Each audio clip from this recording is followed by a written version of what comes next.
L'un des clous qui était planté dans ses poignets. No freaking way. Un fragment du bois de la croix sur laquelle il a été crucifié.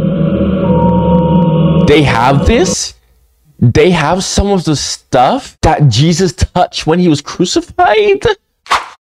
Alright, another long documentary. That is, I think it is in French. I need to turn on English. Auto translate.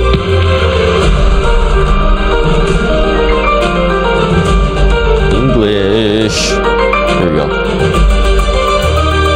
I know this music is going to be copyrighted. I know this music is going to be copyrighted. Oh my goodness gracious me. Oh boy.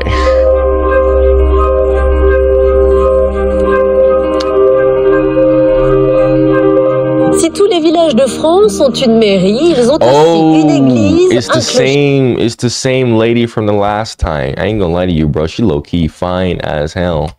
Voire même plusieurs. Le patrimoine sacré en France représente un ensemble unique au monde de près de 90 000 édifices, dont certains, comme Notre-Dame de Paris, où je me trouve aujourd'hui, sont mondialement connus. Figurez-vous que près de 13 millions de visiteurs se pressent ici chaque année.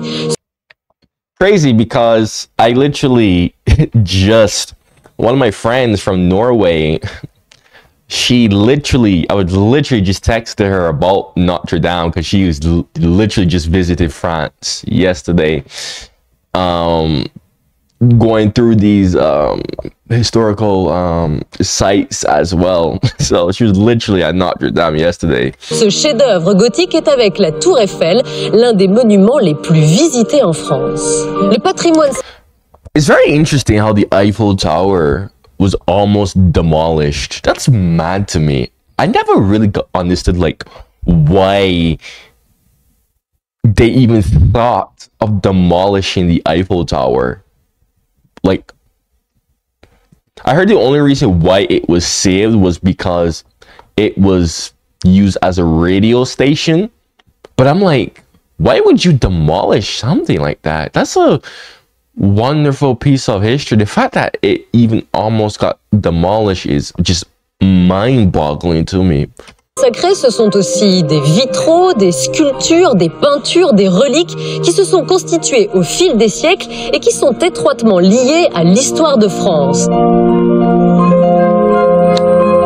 De l'installation des premiers chrétiens au IVe siècle jusqu'à nos jours, ce patrimoine religieux n'a cessé de s'étoffer et c'est donc à la découverte de ces trésors d'art sacré que je vous convie maintenant. Bro, she has some really nice teeth, bro. Like, bro, her teeth are just straight and white. God damn, bro.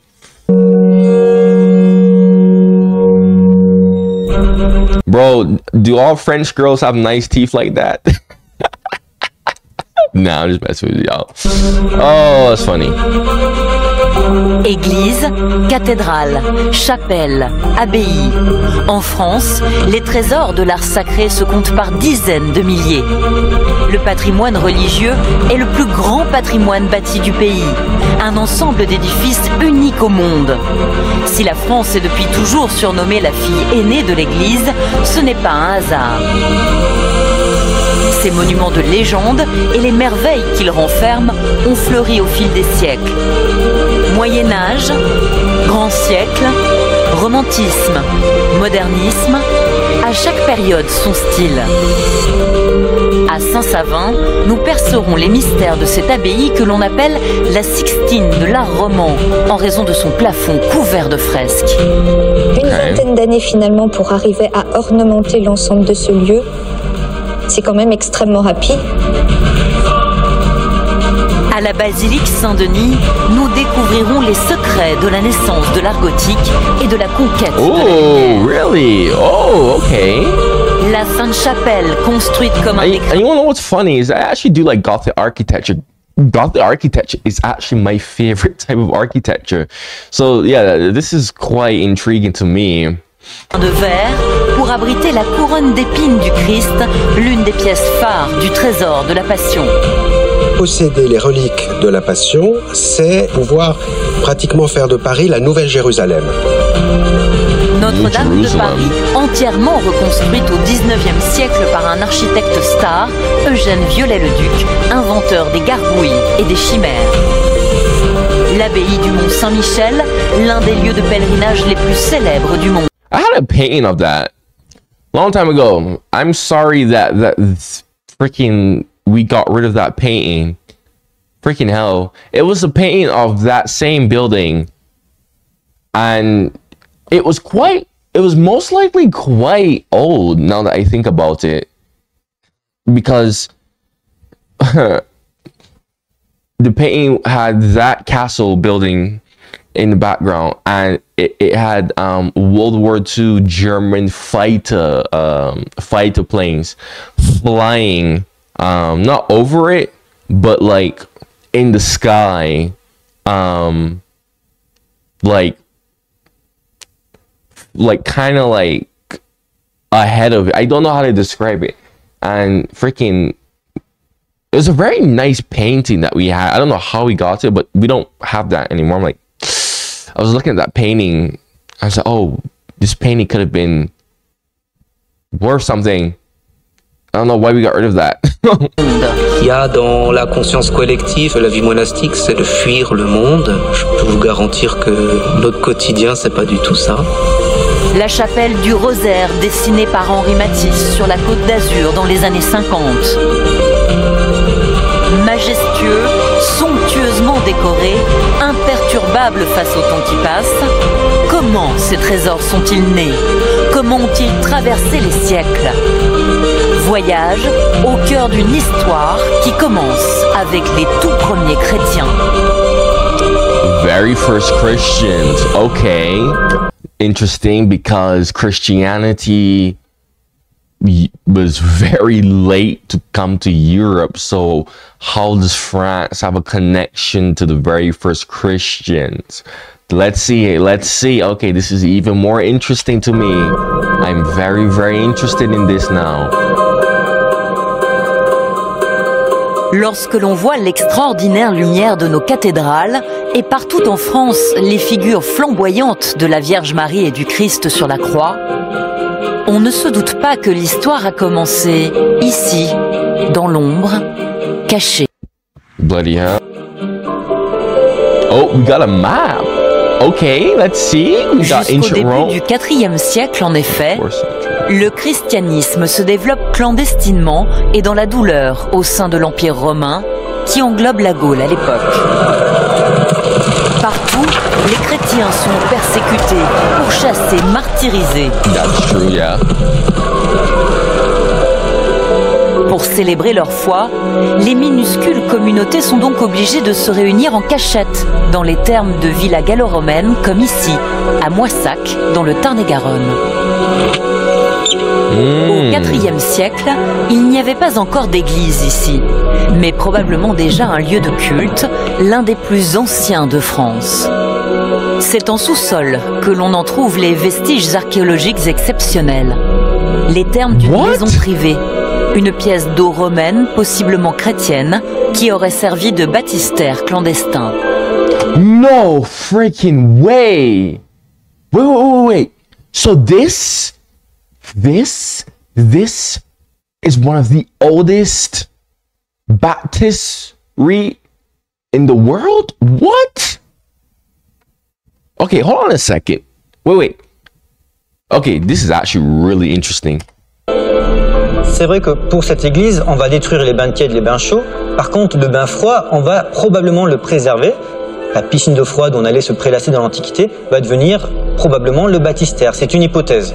Vous savez qu'à l'origine, dans les premiers temps chrétiens, le baptême se fait déjà quand on est pratiquement à l'âge adulte, et c'est par immersion. Donc on peut imaginer que sous nos pieds, l'ancienne piscine du Frigidarium deviendra le baptistère de cette première église.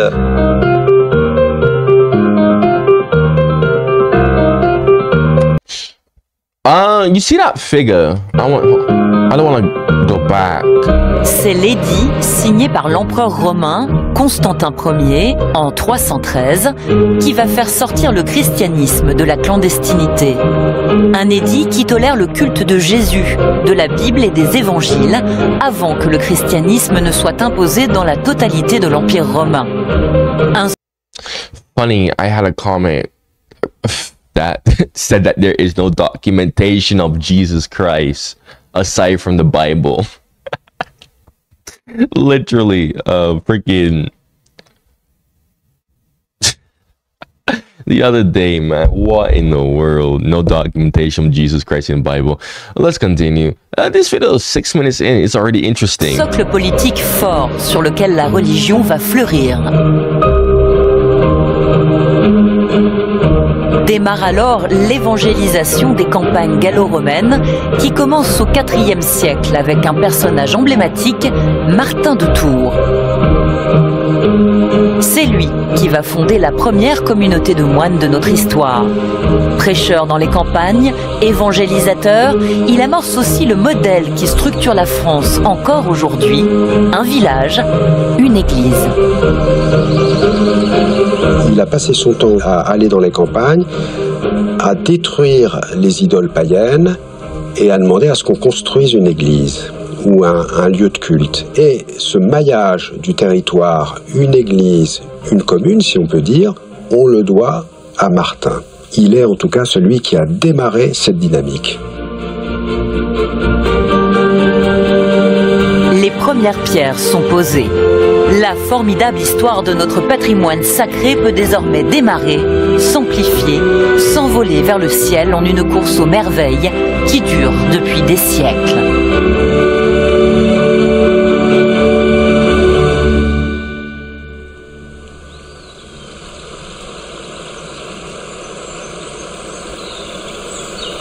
Nous sommes dans le Poitou, au bord de la Vienne, en plein centre de la France. Apparemment tout simple, Saint-Pierre-les-Églises à Chauvigny est l'un des rares édifices carolingiens à être encore debout. Construit en 782, il raconte parfaitement la politique de christianisation massive menée par Charlemagne au 8e siècle. Partout en France, il encourage la pratique religieuse. 13 siècles que cette église est là. Un trésor historique particulièrement touchant. Le trésor que contient cette église et qui fait effectivement sa renommée et qui amène des gens à venir spécifiquement la voir, ce sont des fresques qui ornent son chevet aujourd'hui et qui se révèlent l'une des plus anciennes que l'on connaisse pour le Moyen-Âge européen occidental.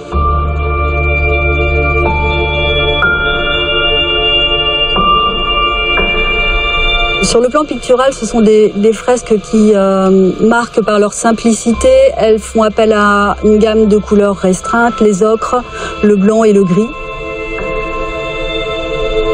Elles sont peintes avec l'intention de montrer des mouvements. C'est des scènes animées.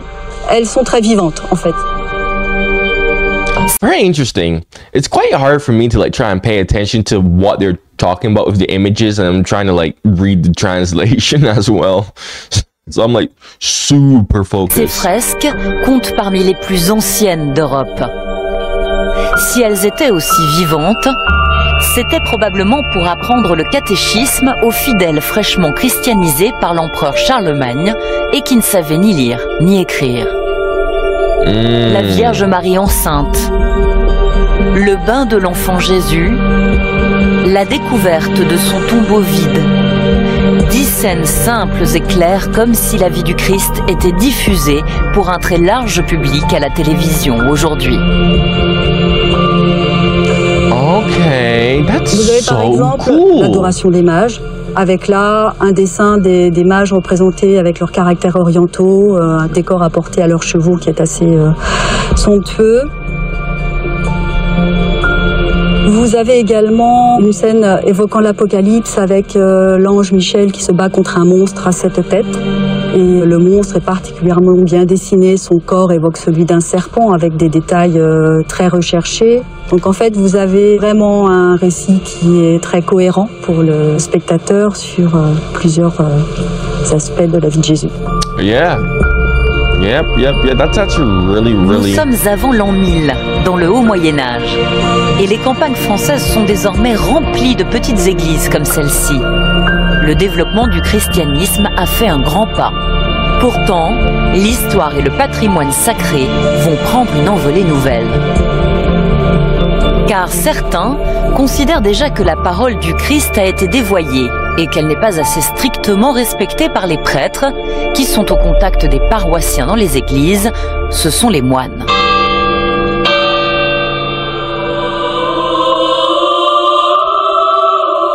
Oh God, Constitués en communauté, ils n'auront de cesse que de se rapprocher de la doctrine originelle et de ne se consacrer qu'à la prière, au silence et à la pénitence.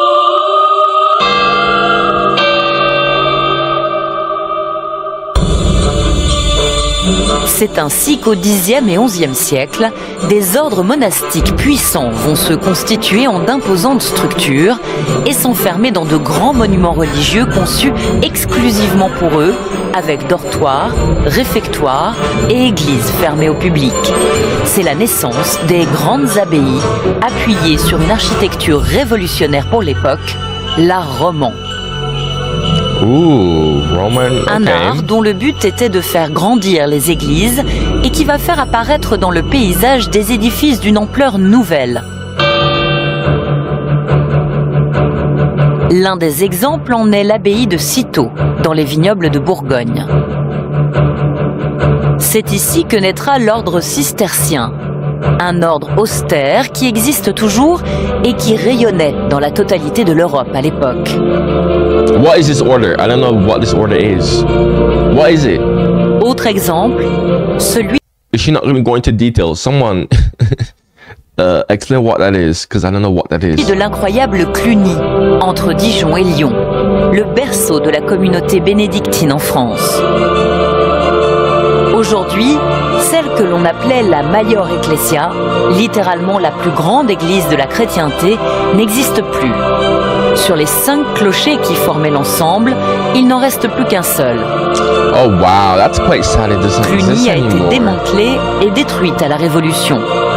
C'est une reconstitution en 3D qui fait revivre cet absolu trésor. Aww, why would they? Quite tragic, honestly.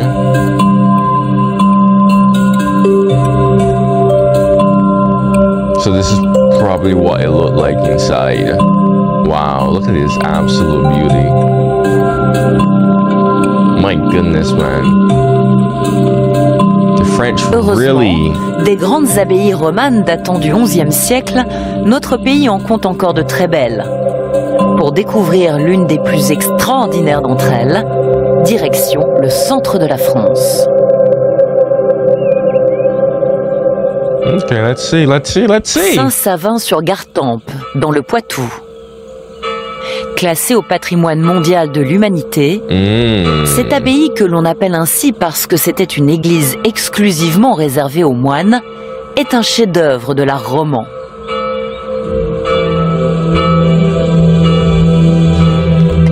Interesting.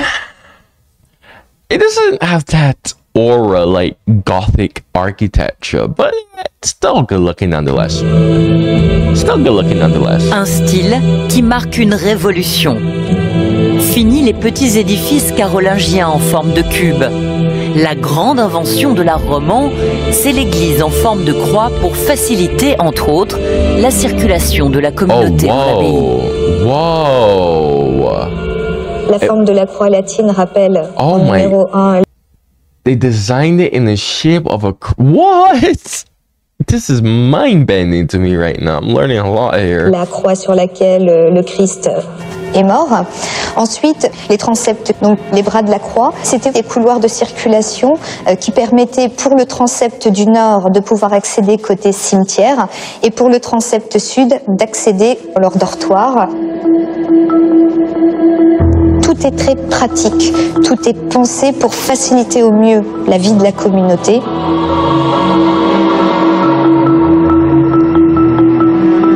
Il faut imaginer qu'autour du chœur, il y a effectivement un couloir de circulation, de déambulatoire, qui permet d'accéder à 5 chapelles rayonnantes, toutes munies d'autels et de reliques. Ce qui veut dire que ce sont des autels consacrés qui sont en activité. Et derrière ces autels était célébrée une chose qui devient à la mode à partir du XIe siècle, que sont les messes privées. Par exemple, le cas de figure très particulier chez nous, c'est la comtesse Aumaude. La comtesse Aumaude, en 1010, peu de temps avant sa mort, quand elle fait le don d'argent aux moines de l'abbaye de Saint-Savin, il n'est pas désintéressé. Elle a acheté des messes qui étaient dites avant et après sa mort, pour permettre, grâce à ces messes dites par les moines de cette abbaye, à son âme d'accéder, nous allons dire, à une place de choix au ciel. Bon, en tous les cas, c'était le rôle vraiment de ces chapelles dans le chœur, c'était de pouvoir célébrer ces messes privées, payantes, ce qui enrichissait d'autant plus la communauté.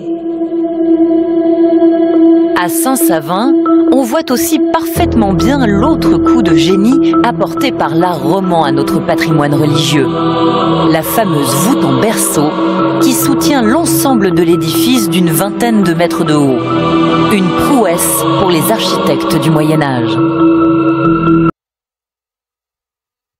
So I had someone, well, not even someone, like one of my French viewers, ultra-nationalist French guy. I know you're watching this right now. But he explained to me that they're building something. What was it? What was it that they were building again, huh? Because I know that you're watching this right now. You told me that they were building something in France from like the way how they built it in medieval times without modern construction.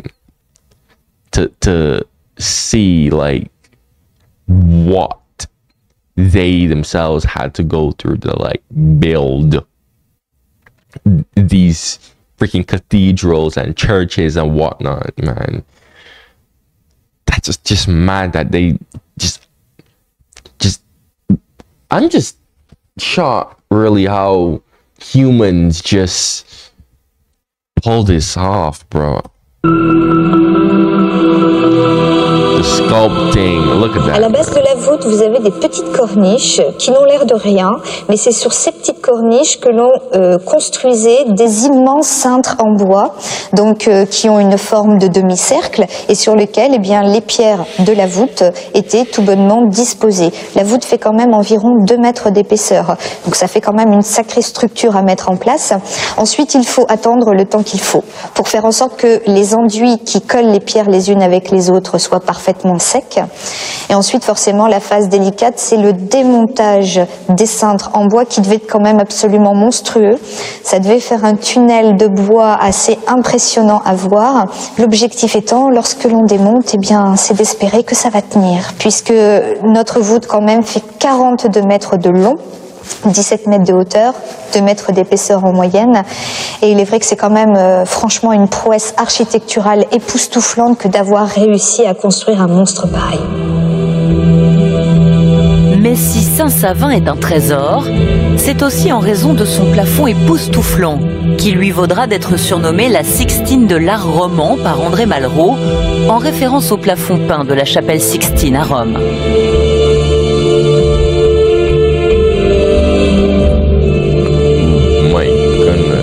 Sur toute la longueur de la voûte, une collection de 20 fresques réalisées par les moines et pour les moines se lit comme un livre.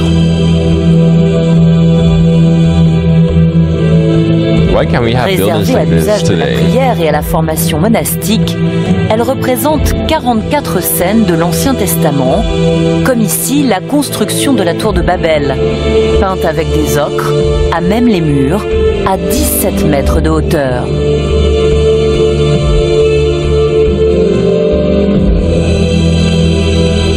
Un travail de titan réalisé il y a 900 ans et qui était destiné à asseoir par l'image la puissance spirituelle de l'abbaye et de ceux qui l'habitaient. Pour ornementer la totalité du lieu. Il faut enduire les murs. Ensuite, il faut peindre. Nous savons que sur la voûte de la nef, par exemple, il y avait 3 couches d'enduit de 460 mètres carrés de surface. C'est un travail titanesque. Donc, on estime que seulement pour la voûte de la nef, il aurait fallu pour les 4 ateliers d'artisans peintres anonymes environ 5 ans de travail. Et une vingtaine d'années finalement pour arriver à ornementer l'ensemble de ce lieu. Jeez, bro. What the? Did I read that correctly? 20 years for this? 20 years for them to make this? Quand même extrêmement rapide. Parmi les scènes emblématiques de cet incroyable ensemble de peintures murales, une arche de Noé connue dans le monde entier. C'est elle, notamment, qui a valu à l'abbaye d'être classée au patrimoine mondial de l'humanité en 1983. Oh, wow. À Saint-Savin, donc, des fresques, il y en a absolument partout. Au plafond, mais aussi sur les parois intérieures du porche.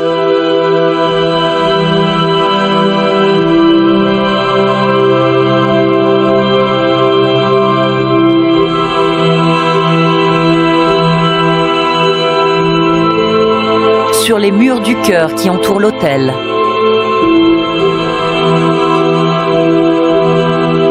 Et dans la crypte, cachée sous le chœur.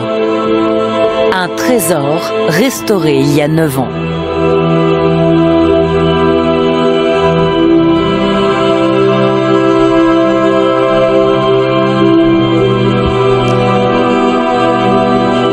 These are some of the most detailed paintings that I've ever seen. Like, I've seen a lot of detailed paintings, but like this, really extremely detailed. C'est donc ainsi, impressive. accompagné de ces fresques, que les moines vivaient ici sous la règle de Saint Benoît, d'où le nom d'abbaye bénédictine. Okay. Une règle de vie stricte, sévère, imposée au Xe et XIe siècle par les successeurs de Charlemagne à tous les monastères de l'Empire et qui persiste encore aujourd'hui. Selon la règle de Saint Benoît, il y a 3 temps forts dans la journée d'un moine. Il y a tout d'abord les messes qui sont célébrées dans l'église, donc il y en a 7 à 8 par jour. Ensuite, vous avez un temps de méditation indispensable, donc vraiment le moine se retrouve en huis clos pour pouvoir méditer les textes sacrés. Et il y a aussi le travail manuel qui est absolument fondamental dans cette règle. On fait travailler autant le corps que l'esprit quelque part. La fin du XIe siècle a sonné et partout en France, l'art roman a donné vie à des édifices imposants, puissants, solides. C'est un art très étroitement lié à la vie monastique et à une pratique religieuse plutôt austère. Un art qui va vite être dépassé parce qu'il est à 1000 lieues de celui qui va naître au XIIe siècle en Île-de-France, là où se trouvent les rois, avides de grandeur, de hauteur infinie et surtout de lumière.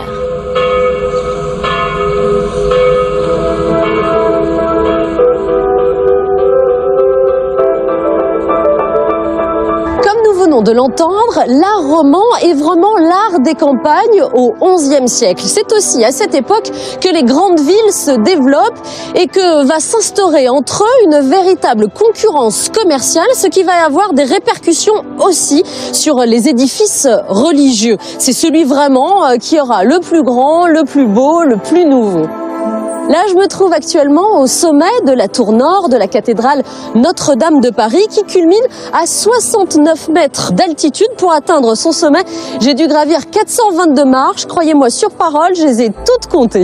Petite anecdote, cette tour est plus grande et plus forte que la tour qui se trouve juste en face, qui est la tour sud. Interesting, okay. Et pour pouvoir constater cela, je vous conseille vivement de vous mettre au centre du parvis qui est juste en dessous. Devant moi, c'est la flèche que vous pouvez admirer qui culmine, elle, à 96 mètres et qui permettait à la cathédrale d'être vue à des kilomètres à la ronde. Notre-Dame de Paris est un véritable trésor classé au patrimoine mondial de l'humanité. Un trésor qui n'aurait peut-être pas vu le jour sans... Hold on, let's pause real quick. Woo! Look at that angle. Look at that angle. Une véritable Look at that révolution angle. architecturale qui va nous mener petit à petit jusqu'à l'art gothique, un art qui a vu le jour à quelques kilomètres d'ici, à Saint-Denis.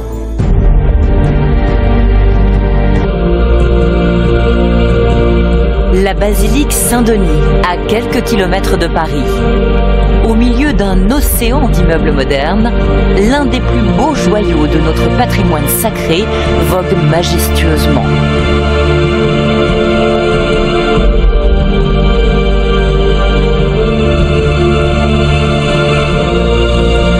Ce monument aux proportions gigantesques, construit au XIIe siècle, il y a 900 ans, est un trésor sans précédent.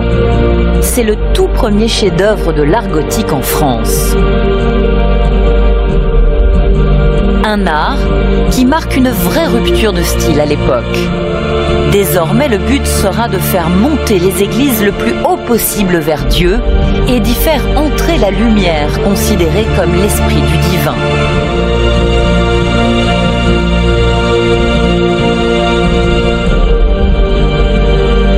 Un projet ambitieux né dans l'imagination d'un homme, l'abbé Suger.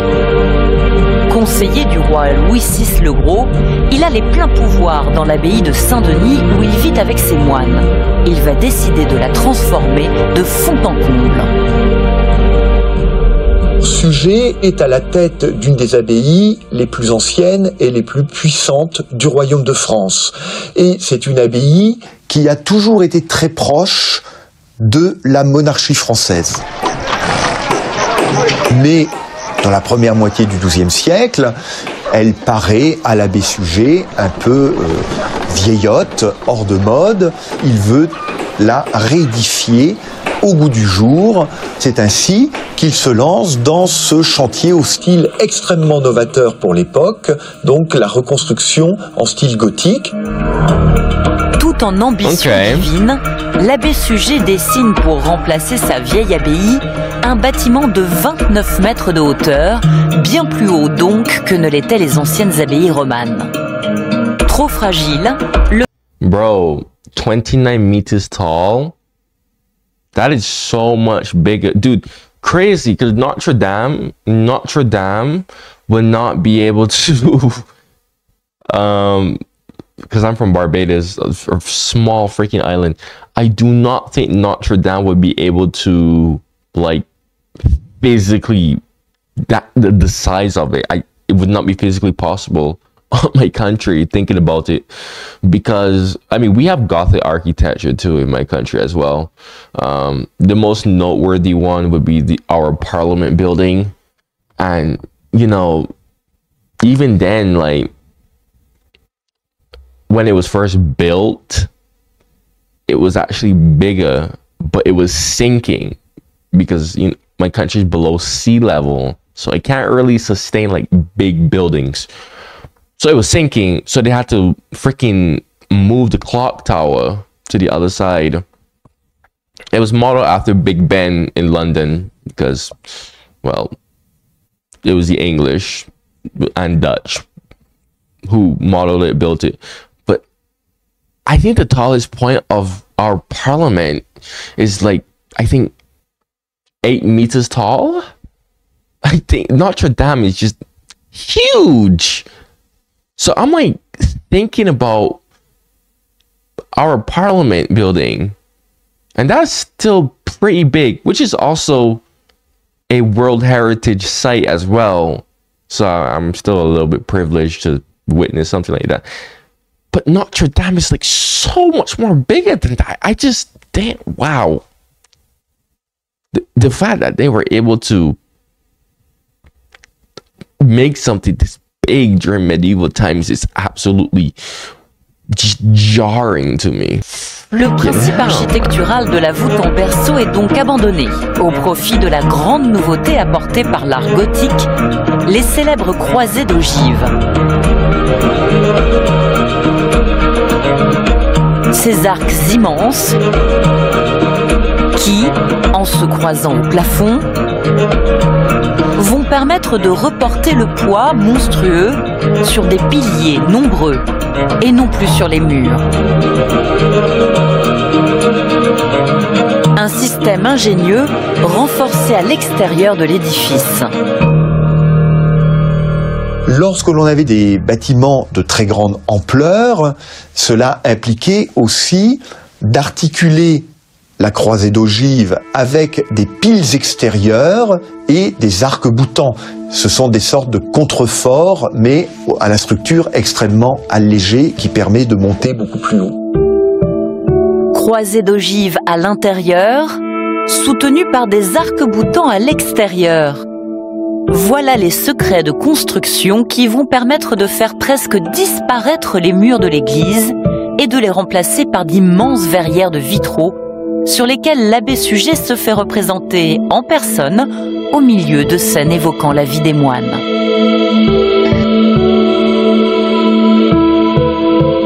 Les immenses rosaces de 14 mètres de diamètre, véritables roues de lumière, seront rajoutées bien plus tard. Le vitrail, une technique qui prend son envolée ici. À Saint-Denis, pour la première fois, on dépense plus d'argent pour la fabrication des vitraux que pour l'édification des murs. C'est une technique qui existe déjà depuis quelques siècles, mais qui, à partir du XIIe siècle, connaît un grand développement. C'est un art extrêmement coûteux, car il faut utiliser plusieurs types de verre colorés, petits panneaux de verre sur lesquels souvent les artistes ajoutent des traits de peinture pour préciser des détails de visage, d'objets. Et ces éléments de verre sont agencés les uns avec les autres grâce à des bordures en plomb qui permet de les tenir.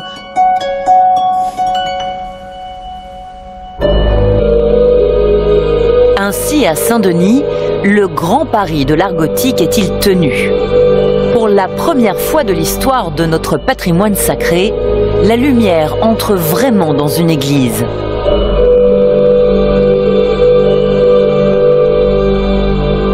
Pourtant, le trésor de la basilique ne s'arrête pas là. Car sous le chœur, bien caché dans la crypte, se trouve un trou, apparemment anodin, mais en fait d'une importance capitale.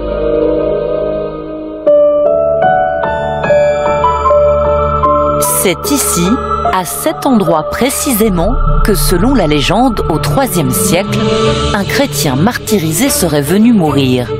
Denis, saint patron de Paris. Who is this now? Denis, vraisemblablement au milieu du IIIe siècle. It's so hard for me to pay attention to the screen. Like, I'm using my peripheral, my side vision to like see the screen whilst using my main vision to like look at the translation.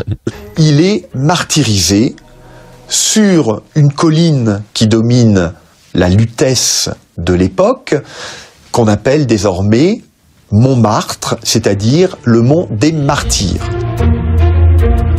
Donc Denis est décapité et selon la légende, son corps porte sa tête et il marche en direction du nord et finalement s'écroule sur le lieu qui devient par la suite l'abbaye de Saint-Denis. What the heck type of legend is that? Pour assurer le salut de leur âme, tous les rois de France vont vouloir être enterrés au plus près des restes de Saint-Denis.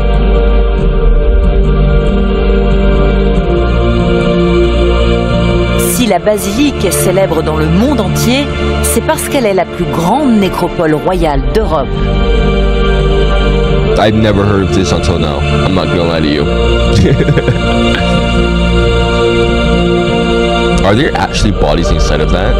De Dagobert à Louis XVIII, 42 rois, 32 reines, 63 princes et princesses y reposent dans des tombeaux qui rivalisent de beauté, comme celui de Bro, I know this music is copyrighted. Saisissant de réalisme, représenté en taille réelle.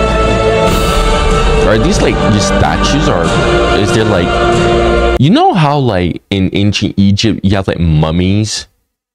Those toes look freakishly real. What? Oh, that looks holy, that looks way too real. That makes me uncomfortable. Look at that. That is so freakishly real. But you know how in like ancient Egypt, there's like mummies who are buried within like those tombs that have like the gold statue or whatever the heck is called that looks like people. Is it the same thing here, same logic, or are they like,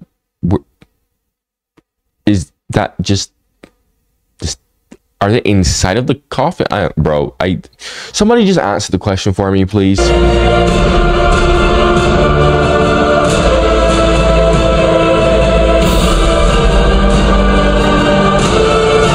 L'un de ces tombeaux est particulièrement émouvant, celui de Louis XII et d'Anne de Bretagne. I might not be able to see the translations, but I'm still enjoying the images. Oh my goodness. Nous avons la représentation du couple royal en 2 exemplaires, sous un dé avec arcade, les transis, c'est-à-dire les corps des souverains morts, dans le plus cru réalisme, et en revanche, à l'étage supérieur, le roi et la reine, mais sans leurs attributs royaux, en prière comme au rang, qui sont dans la contemplation éternelle. À Saint-Denis, le style gothique est né. On sait désormais construire haut, construire grand et faire tenir des édifices quasiment sans murs. Toutes les bases sont posées pour que s'imposent dans notre paysage des monuments aux proportions démesurées. Véritables vaisseaux de pierre qui vont surgir dans les grandes villes de France, les plus prospères, les plus peuplées et les plus religieuses. Nous sommes à la fin du XIIe siècle. Le temps est venu des premières cathédrales. Man, oh look at that, oh, like that view. Chartres, au beau milieu des plaines de la Beauce. Depuis 900 ans, on voit de très loin cette cathédrale que l'on appelle ainsi parce qu'un évêque y officie. So clean, the city around it. Construite pour dominer, avec ses 2 tours caractéristiques des cathédrales du Moyen-Âge, elle se repère à des kilomètres à la ronde. Oh, I bet. Figurant au patrimoine mondial de l'humanité, c'est un édifice absolument unique en France. La seule cathédrale qui, depuis le XIIIe siècle, n'a quasiment pas changé de physionomie. Wow! Qui a su résister dans sa forme initiale aux secousses de l'histoire. That's actually awesome. That's really awesome. Et aux ravages du temps.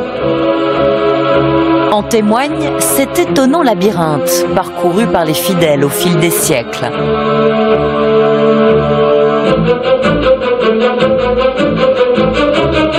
Et ces vitraux qui constituent la merveille de la cathédrale.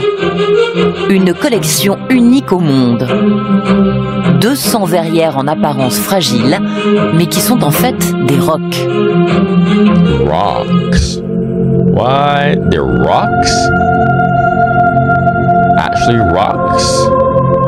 C'est le plus bel ensemble verrier qui existe du XIIIe siècle. Les vitraux de Chartres ont traversé la guerre de 100 ans, la guerre de religion, les changements de goût également à l'époque classique, la Révolution française, les mauvaises restaurations, les 2 guerres mondiales, puisqu'ils sont entièrement déposés pendant les 2 guerres mondiales et réaffichés. C'est ainsi que s'expriment les maîtres verriers en 1946-47.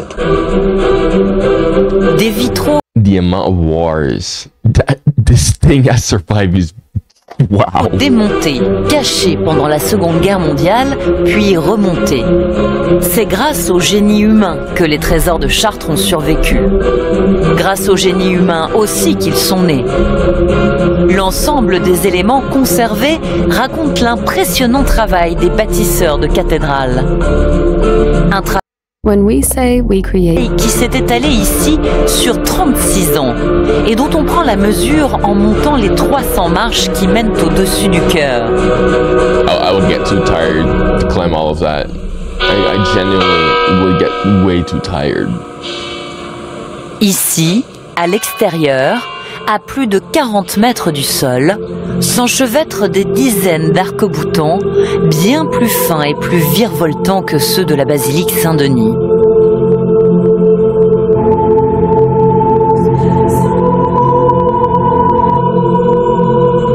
Des arcs conçus pour soutenir mais aussi pour être beaux. Du gothique classique, on est passé au gothique flamboyant, avec toujours moins de murs et toujours plus de lumière. En un siècle, les bâtisseurs ont bien progressé. On peut, peut-être en provoquant, dire que c'est essentiellement du feeling et de l'expérience. Mais quel feeling, quelle expérience? C'est-à-dire qu'ils apprennent des chantiers précédents, qui leur laissent des clés sur les bonnes solutions qui ont été trouvées et celles qui restent à poursuivre. Ils savent aussi intuitivement comment les forces vont s'exprimer et ce qu'il faut pour assurer le coup à chaque fois que le bâtiment sort de terre.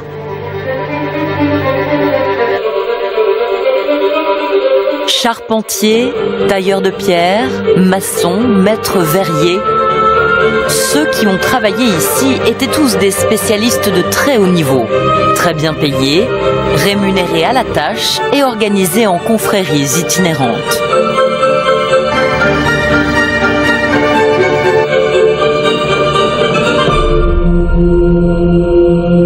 Mais la cathédrale de Chartres fait apparaître aussi l'incroyable travail des sculpteurs.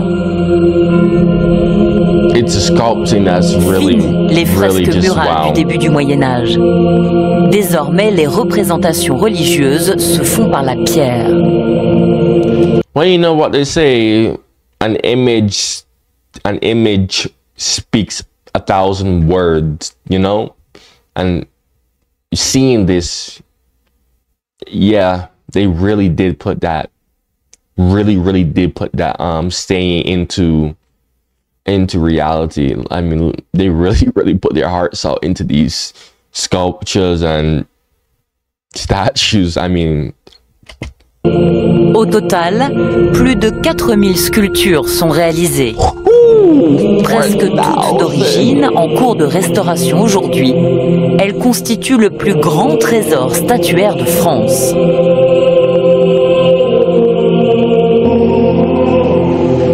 Les sculpteurs avaient un travail extrêmement important à réaliser. Généralement, on ne sculptait pas sur l'édifice achevé. On sculptait en atelier et on assemblait ensuite sur le monument. Ce qui nécessitait d'avoir une vision globale d'éléments qu'on voit en fait comme un puzzle chez soi. Et ça nécessite qu'il y ait forcément eu un travail préparatoire, intellectuel ou en passant par des dessins dont on ne garde absolument aucune trace. Mais la phase de l'assemblage est presque aussi importante que la phase de la réalisation effective des œuvres. Dans cette cathédrale, des sculptures, il y en a partout. Ainsi, sur les portails, voit-on apparaître une nouvelle manière de représenter le Christ, en ce que l'on appelle un beau Dieu. Flamboyant, serein. you know, it's funny because it's actually a sin to it's actually a sin, if I'm not mistaken, to display Jesus Christ, because we don't really know what Jesus looked like. So technically speaking, I'm pretty sure the Bible does say that you can't have like statues of Jesus because we don't know what he looked like. I'm pretty sure. I'm trying to remember what verse it is, but still, I'm pretty sure this is sin. Apaisé, accueillant. Une nouvelle manière aussi de représenter les saints en statue-colonne, debout depuis 900 ans. La statue-colonne, c'est une colonne qui est remplacée par une statue sur toute sa hauteur. Et donc ça va donner à ces statues un corps tout à fait effilé, et ça va permettre progressivement, à partir du milieu du XIIe siècle, l'époque à laquelle elles apparaissent, ça va permettre à la statue de retrouver sa place dans l'architecture. La figure va sortir du mur et va reconquérir l'espace, et donc s'humaniser davantage. L'ensemble des cathédrales était peinte, à la fois à l'extérieur et à l'intérieur. Au Moyen-Âge, l'image, c'est à la fois l'image écrite, l'image sculptée, l'image peinte, l'image sur le vitrail, et l'image, pour être vivante, a besoin de couleurs. À Chartres, c'est un spectacle de polychromie projeté sur les murs de la cathédrale qui permet de retrouver les couleurs de l'époque, aujourd'hui disparues. So this is what it looked. Une manière pour les spectateurs de se replonger avec émotion dans les splendeurs du Moyen-Âge. Oh, look at that, bruh. Une émotion que de nombreux fidèles retrouvent aussi en venant contempler ce petit morceau de tissu présenté à Chartres comme la relique sacrée sur laquelle repose depuis des siècles toute la puissance spirituelle de la cathédrale. Un fragment de voile qui aurait appartenu à Marie, la mère de Jésus. What? Aujourd'hui, le culte autour des reliques peut faire sourire. Mais à l'époque, elles étaient incroyablement importantes, considérées comme les trésors les plus mystérieux de notre patrimoine sacré. Des trésors que l'on ne peut comprendre sans remonter le fil de l'histoire. Bro, this documentary, and this is why I want to learn, like, I wish I could speak other languages, bro, because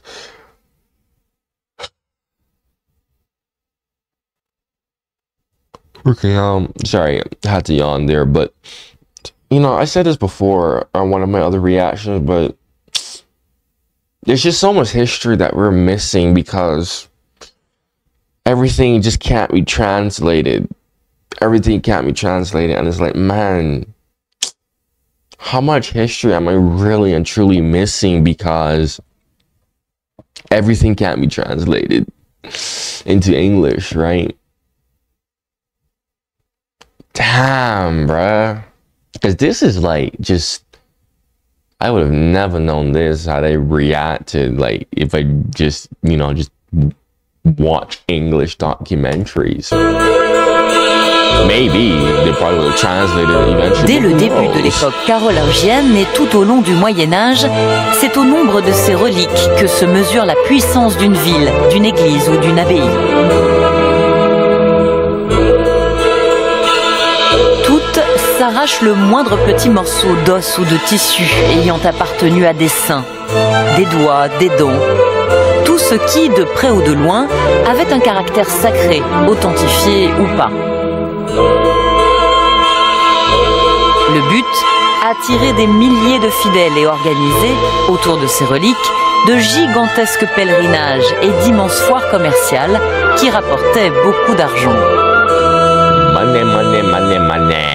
Pour une abbaye, avoir une relique. I don't think money should be involved in religion, but alright. C'est l'assurance d'un rayonnement spirituel d'abord, sans que ce soit de l'idolâtrie pour autant. Hein. On en attend quelque chose puisque les reliques sont supposées apporter des bienfaits, protéger. Et effectivement, il y a un intérêt marchand. Les deux se conjuguent, si on peut dire. Un culte qui donne lieu à des comptes pas toujours très nets. Les historiens ont ainsi dénombré plus de 30 corps de Saint-Georges, 12 têtes et 50 doigts de Saint-Jean-Baptiste, dont 11 index de la main droite. Des invraisemblances qui semblaient ne déranger personne à l'époque.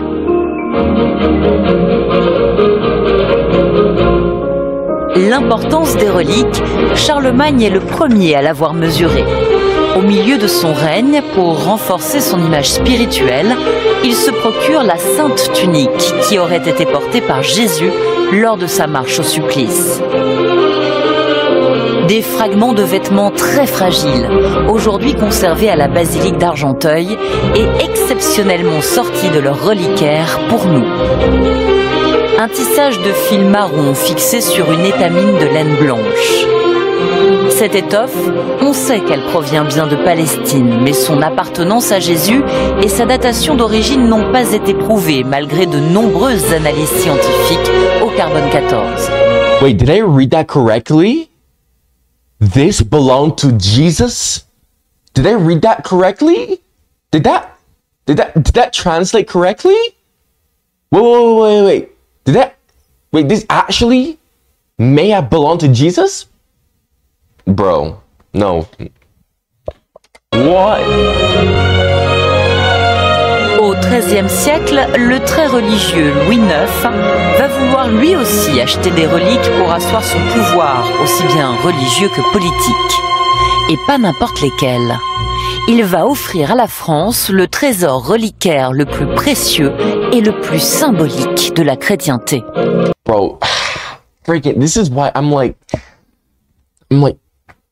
paying so much attention to the translations of the translation, because this is so interesting. But the details, the images, I can't.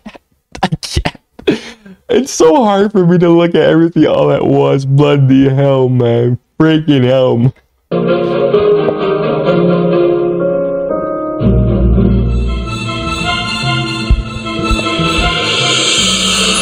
What is this? Né en 1214 et mort en croisade à Tunis en 1270, canonisé après sa mort, Louis IX, que l'on connaît sous le nom de Saint Louis, est avec Charlemagne l'un des souverains qui a le plus contribué à faire de la France la fille aînée de l'Église.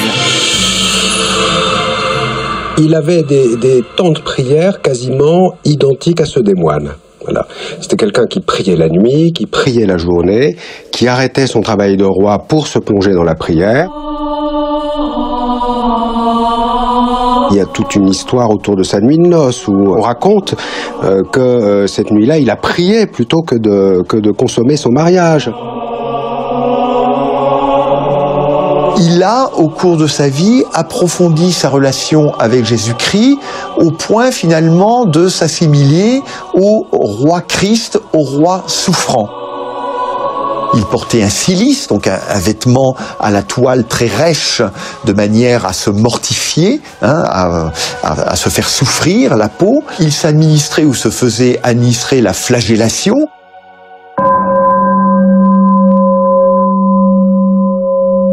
Ainsi, Saint Louis l'Exalté va-t-il se lancer à corps perdu dans l'achat d'un trésor d'une valeur inestimable, le trésor de la Passion, constitué par les reliques qui auraient été touchées par le Christ lors de la crucifixion. L'un des clous qui était planté dans ses poignets, No freaking way. un fragment du bois de la croix sur laquelle il a été crucifié. They have this? They have some of the stuff that Jesus touched when he was crucified? What? Et la couronne d'épines qui lui déchirait le front. Le tout enchâssé dans des reliquaires d'or et de pierres précieuses. Okay, so it's like oh wait, no. That's a real... Whoa! Is that the actual crown that Jesus... There's no way that's the actual crown that Jesus wore when he was crucified. There's absolutely no freaking way. No freaking way. I refuse to believe that. I refuse to believe that.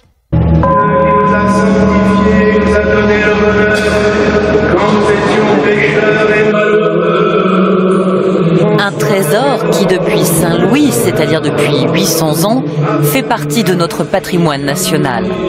Tellement symbolique qu'aujourd'hui encore des millions de fidèles venus de tous les pays se pressent pour le célébrer chaque premier vendredi du mois à Notre-Dame de Paris.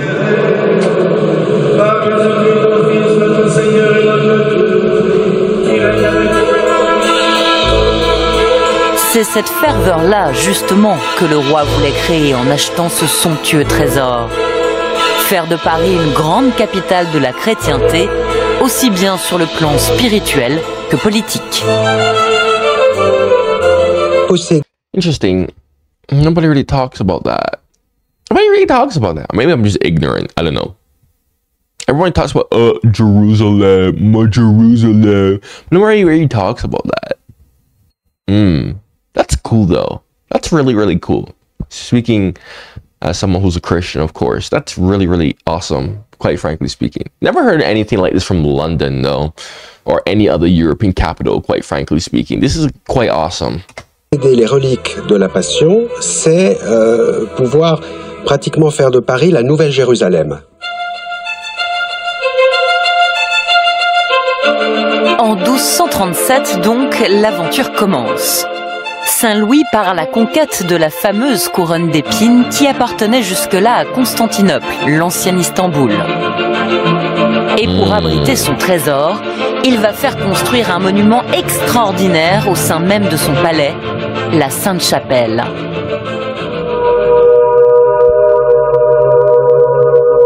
Située sur l'île de la Cité, en plein cœur de la résidence royale à l'époque, aujourd'hui devenu le palais de justice de Paris, cet édifice classé au patrimoine mondial de l'humanité est unique en son genre.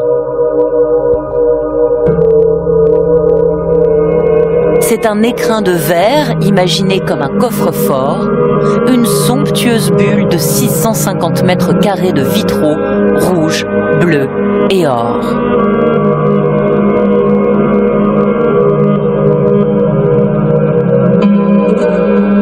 Exposé ici dans un hôtel lui-même en forme de chapelle, trônait majestueusement la couronne d'épines que le roi avait payé une fortune.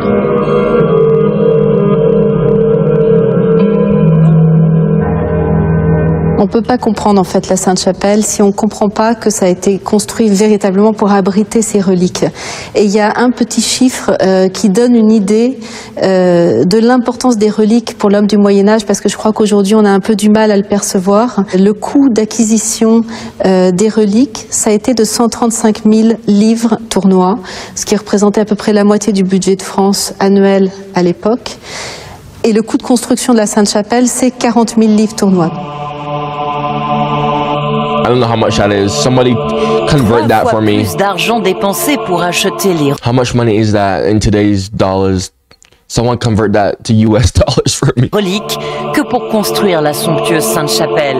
C'est dire si la couronne d'épines était exorbitante. Car pour son écrin de verre, Saint-Louis ne lésine sur rien. Il veut que ce soit le plus beau chef-d'œuvre du gothique rayonnant.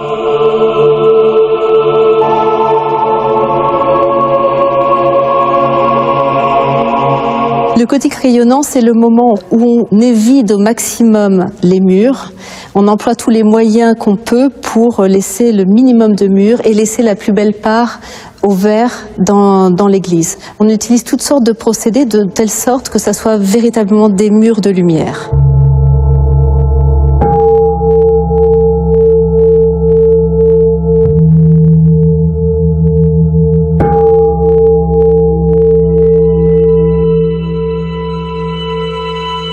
Il ne faudra que 7 ans pour faire dessiner, découper, cercler et monter ces 1113 vitraux aux formes géométriques.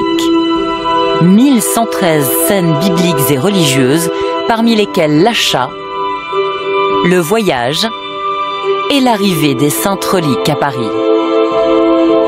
You know, and it makes sense because back then people didn't know how to read much unless you were at a super top nobility type of deal. So it really does make sense why they have these images, quite frankly speaking, now that I think about it really hard. Not even really hard, just basic common sense. I think anyone who knows history should be able to know that.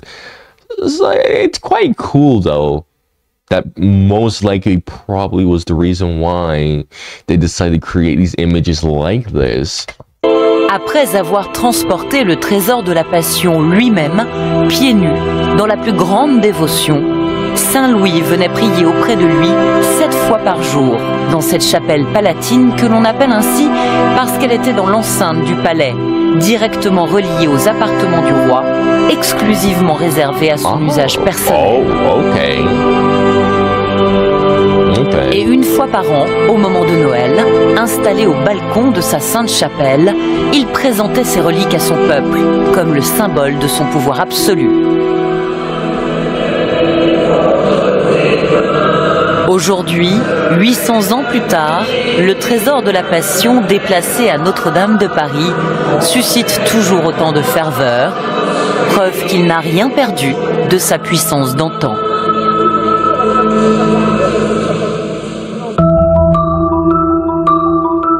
Je vous retrouve dans la salle du trésor d'orfèvrerie de la cathédrale Notre-Dame de Paris en très bonne compagnie avec Laurent Prade. Bonjour Sophie. Ravi de vous retrouver. Très heureux de vous accueillir ici à Notre-Dame. J'aimerais qu'on s'arrête sur le reliquaire de la couronne d'épines qui a été dessiné par Viollet-le-Duc. Dans la Sainte-Chapelle, il y avait un tout premier reliquaire dont Viollet-le-Duc, au milieu du 19e siècle, va s'inspirer. Et en fait, ça reprend à peu près la partie haute du reliquaire que vous avez ici. C'est-à-dire une couronne couverte de fleurs de lys et une couronne ajourée au travers de laquelle on pouvait voir la relique à l'intérieur. Voilà. Alors Viollet-le-Duc, lui, il va plus loin puisqu'il rajoute la partie basse. Et cette partie basse, en fait, évoque un peu l'histoire de la couronne d'épines. Vous êtes devant nous Saint-Louis qui tient la couronne et derrière, sur le côté gauche, par exemple, Sainte-Hélène qui est censée avoir découverte à Jérusalem la couronne d'épines. Continuons notre découverte de ce trésor, si vous le voulez bien. That crown Là, looks... devant nous, nous avons une chasuble pontificale de 1997 créée par Jean-Charles de Castelbajac pour Jean-Paul II à l'occasion des JMJ, les Journées mondiales de la jeunesse. Exactement, qui avait eu lieu à Paris. Et il y avait eu donc en particulier une grande cérémonie ici à Notre-Dame de Paris. Et à cette occasion-là, lui avait été commandé en fait un ensemble de vêtements liturgiques, dont cette très très belle chasuble qui a été réalisée et donc portée pendant tout l'événement par le pape Jean-Paul II. Est-ce qu'aujourd'hui, vous, dans votre rôle d'inventaire des objets d'art, vous allez toujours à la rencontre d'artistes qui veulent vraiment créer des œuvres pour l'Église? Alors bien sûr, il y a toujours des œuvres qui se font, et c'est très intéressant que les artistes se frottent, je dirais, donc à cet art sacré, mais se frottent avec leur regard du 21e siècle. J'étais pas plus tard qu'hier soir dans l'atelier d'un artiste parisien, un artiste d'origine chinoise, à qui nous avons commandé une représentation de Notre-Dame de Chine qui sera accrochée à l'intérieur de la cathédrale dans quelques semaines. Merci beaucoup Laurent. Alors tous ces trésors que nous vous avons montrés ont été commandés par l'Église, mais à la fin du Moyen-Âge, dès le XVe siècle, les édifices religieux vont se remplir de chefs-d'œuvre commandés cette fois par des donateurs privés, des mécènes qui entendaient sûrement soulager leur âme pour offrir à Dieu ce qu'ils avaient de plus beau.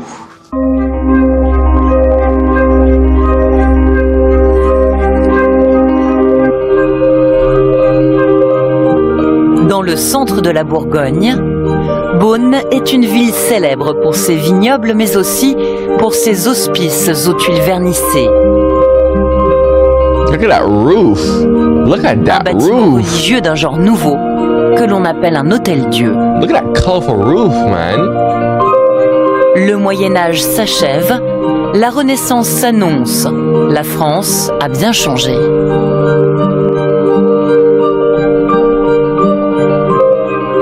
En 1443, sous le règne de Charles VII, un homme richissime et très pieux, Nicolas Rolin, chancelier du duc de Bourgogne, décide de faire construire un hôpital pour les pauvres, entièrement financé par sa fortune personnelle. Une nouvelle manière de se rapprocher de Dieu. Nicolas Rolin est issu d'une famille bourgeoise d'Autun dans le duché de Bourgogne. Il devient l'homme de confiance du duc de Bourgogne Philippe le Bon, un des plus puissants princes d'Occident, qui le nomme chancelier, c'est-à-dire une sorte de premier ministre, et Nicolas Rolin profite de sa position comme bras droit du duc pour s'enrichir. Au Moyen-Âge, enfin à cette époque-là, on ne pouvait pas être riche et ne pas donner aux pauvres, qui sont l'image du Christ souffrant sur terre. C'était quelque chose de naturel, et donc on donnait en proportion de sa fortune. Gagner son paradis en finançant des bonnes œuvres, mais aussi en offrant à Dieu des trésors. Le 4 août 1443, Nicolas Rolin lit ce document sur le parvis de l'église Notre-Dame de Beaune. C'est l'acte de fondation des hospices, un magnifique hôtel-dieu qu'il construit comme un palais, avec sa femme Guigonne de Salins. Sous la partie en tuiles vernissées, un cloître duquel partait une pharmacie, une cuisine et les appartements des sœurs hospitalières. Et de l'autre côté de la cour, sous ce toit en ardoise, matériau noble et très onéreux à l'époque, la salle des pauvres composée de 30 lits et d'une chapelle.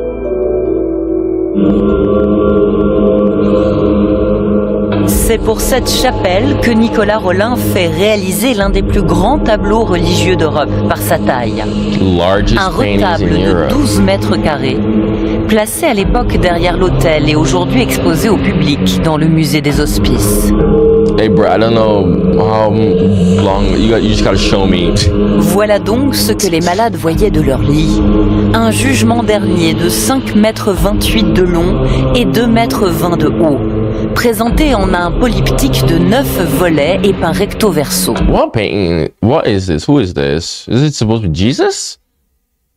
Is this supposed to be Jesus? This is a sin. I am so certain that this is a sin. Like, you cannot have this. This is not. This is big bad. No, I am literally like, this is no. This is big no, no, no, no. Une œuvre majeure, signée d'un grand nom de la peinture primitive flamande, Rogier van der Weyden. Also, another thing is that Jesus, a lot of these like paintings of Jesus and whatnot, they make him white. He wasn't white. He most likely was. He was not even most likely. He definitely had some type of melanin on his skin. Most likely Middle Eastern type of tan. So all these pictures making him white is very misleading. Le retable du jugement dernier donc se trouvait sur le maître-autel de la chapelle. Il était fermé les jours ordinaires. On pouvait donc voir les portraits de Nicolas Rolin et de Guigone de Salins. That's very detailed. What? That's so detailed. Et puis les jours de fête et les dimanches, il était ouvert. Et donc on découvrait la grande scène du jugement dernier. D'un côté, les âmes élues pour le paradis. De l'autre, les hommes jetés en enfer. Le thème du jugement dernier était parfait pour une salle d'hôpital. En contemplant ce Christ dans son grand manteau rouge, les pieds posés sur un globe terrestre, et l'archange Saint-Michel en train de peser les âmes, les malades étaient invités à réfléchir sur leurs bonnes et leurs mauvaises actions. They even have the Archangel Michael. The Archangel Michael, the man who defeated the devil. Oh, when the devil thought that he could have taken God's place. Wow. À l'approche d'une mort possible.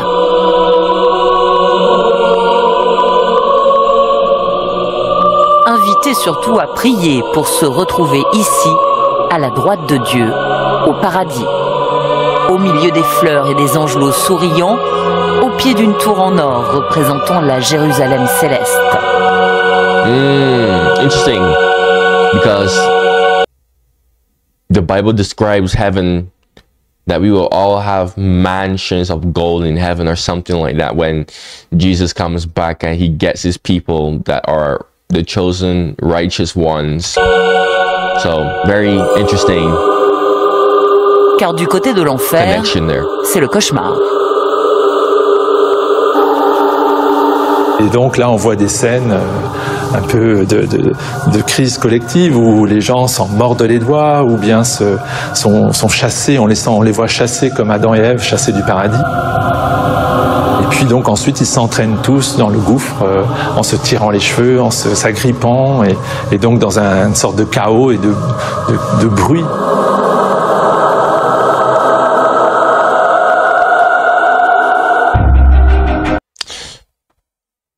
You know, I feel like it's funny because that image, there's plenty of stories of people who have claimed to have died and come back to life. And the stories that I've heard of a lot of people who claim that they saw hell, that that image really kind of depicts it quite well. Really well. Again, guys, I mean, I'm just like, these people really didn't know their stuff. They really didn't know their stuff.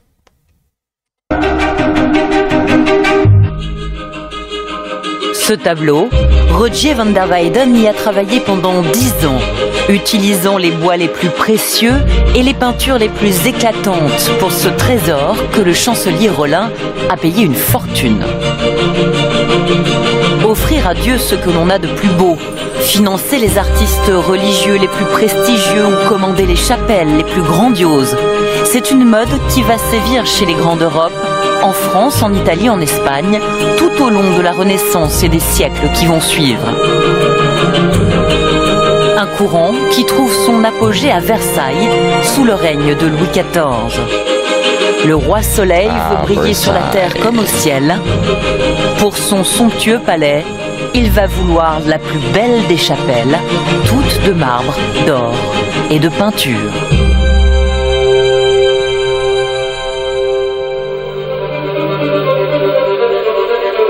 Vice-dieu, roi très chrétien et maître absolu dans son royaume, n'ayant qu'au ciel, c'est ainsi que se présentait Louis XIV, conseillé par le très pieux cardinal Mazarin. Apparently Louis XIV, best king of France. So I've heard. En 1687, sentant la fin de sa vie approcher, il décide de magnifier le divin à Versailles, en y faisant construire le seul trésor qui y manquait encore, une chapelle royale. Un projet destiné à servir tout autant sa dévotion que sa puissance. Copyrighted music? Question mark. Oh man. The last thing that I did was freaking copyrighted for like a whole day. Le chantier le plus ambitieux du règne de Louis XIV à Versailles, et effectivement le roi très chrétien, le roi de France, veut affirmer sa piété publique par cet édifice et ainsi se poser comme un modèle aux yeux des autres souverains d'Europe qui certes tous des chapelles dans leur palais, mais pas de cette ampleur, pas de cette magnificence. De tous les chantiers de Versailles, c'est celui qui a coûté le plus cher. Et on est à la somme de 2 500 000 livres. Quand on compare avec les autres parties du château, la Galerie des Glaces, qui est l'autre fleuron de Versailles, eh bien, elle n'a coûté, si je puis dire, que 800 000 livres. How much is that in today's money? You said 800,000 pounds. How much is that in today's money? Donc, vous voyez, l'échelle est tout à fait différente là. Une chapelle 3 fois plus chère que la célèbre Galerie des Glaces. Pour témoigner de son attachement à Dieu, Louis XIV fait appel au grand architecte du château de Versailles, Jules Hardouin-Mansart. Come on, that's not what God looks like. Nobody knows what God looks like. L'homme qui a conçu l'ensemble du palais comme le plus beau trésor architectural du monde. Le roi lui commande un édifice puissant. Mansart utilise donc le style classique qui primait à l'époque. La manière de construire une église se rapproche ici de la Rome antique. Au sol, d'innombrables variétés de marbre venus d'Italie. Pour symboliser le pouvoir du roi, d'imposantes colonnes. Et un extraordinaire plafond peint à la manière de la chapelle Sixtine à Rome.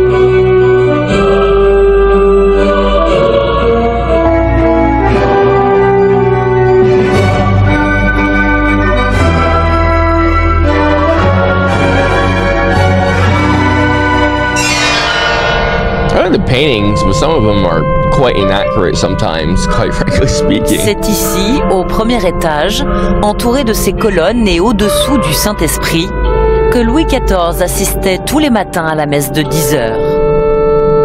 Lui en haut, à la tribune, la cour en bas dans la nef. It's funny because the Bible, for all these rich Christians, and I see this today, these rich Christian people with money, you know, going to church and all that stuff. The Bible literally says that when you are in a position where you have a lot of money, basically you have to give it out to those who don't have it, and you will very much be judged based on whether or not you decide to give out your wealth to other people or not. Because pay attention to some of the stories of the Bible, man, because some of you might be like, oh, that's my hard-earned money, that's my hard-earned money. Bro, a lot of the stories of the Bible is like God takes stuff away from people whilst they had essentially everything, forcing them to basically have faith in him, right? And, you know, in the end, you know, it all works out. But I'm just saying, like, just think about that for a second, you know? So I'm seeing, like, you know, all these kings and whatnot. I'm like, okay, cool, great. You're making all these lavish temples. You're doing all that. Cool, great. But, like, are you actually, like, doing what the Bible tells you to do, right? Because at the end of the day, if you're not doing what the Bible tells you to do, this is all just vanity, you know? Lol. Which is a big sin. Arrivé à la chapelle, il se place à la tribune, donc au premier étage, et il va rester là, à genoux, assistant à une messe qui est dite à voix basse par le célébrant au rez-de-chaussée de la chapelle, au maître-autel, une messe qui dure une demi-heure et qui est accompagnée par la musique du roi, qui exécute pendant cette messe un ou plusieurs motets, c'est-à-dire des psaumes mis en musique. Lors des grandes fêtes religieuses, le roi descendait de sa tribune et venait s'agenouiller ici, au pied de cette coulée d'or qui descendait du plafond, l'orgue et ce maître-autel considérés comme le plus beau de France. I don't know, I feel like gold just, I don't know, maybe it just looks bad here, but gold just, I don't know. It's not really looking flashy here. En 1710, 5 ans avant la mort de Louis XIV, la chapelle royale est une forme de testament, un trésor qu'il lègue à ses successeurs. Louis XV, puis Louis XVI, qui viendra y prier jusqu'à ses dernières heures à Versailles. Car en 1789 survient la Révolution, grande ennemie de la religion. Tandis que la monarchie est décapitée, notre patrimoine sacré bascule dans le chaos. Alright, what happens here? Let's see what happens here. Ooh, look at that. Le culte est interdit. Les communautés monastiques sont dissoutes. Les églises et les cathédrales sont pillées, les statues cassées, les grandes abbayes transformées en bâtiments publics. Un immense saccage qui ne parviendra pas à faire disparaître ces innombrables trésors.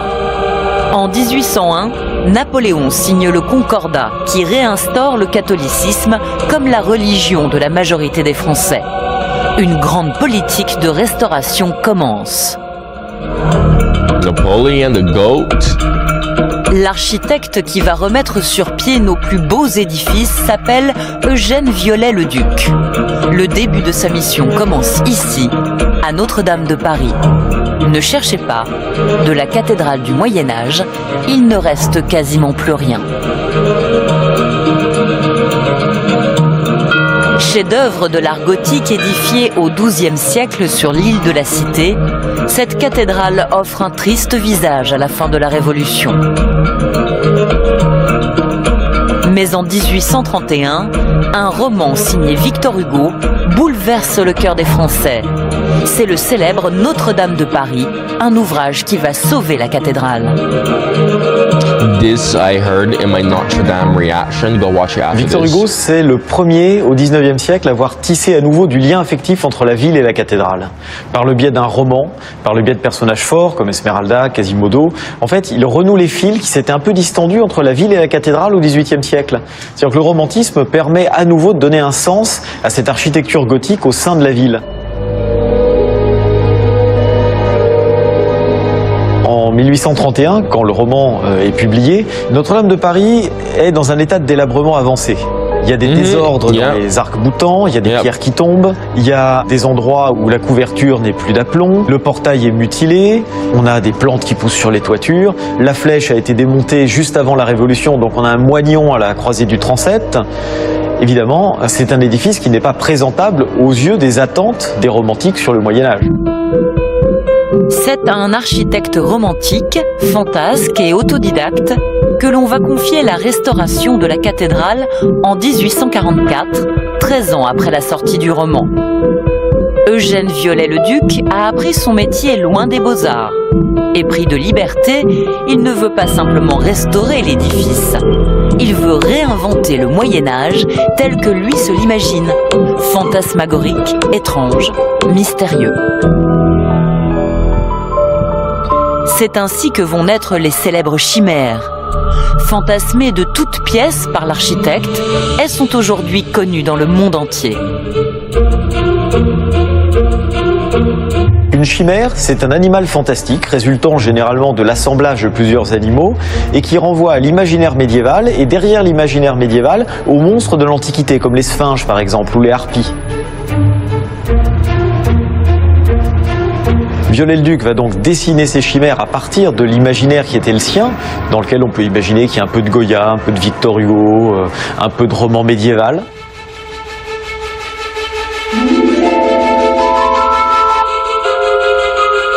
Éléphants, pélicans, singes, boucs, aigles, les chimères sont disposées par dizaines tout autour des deux tours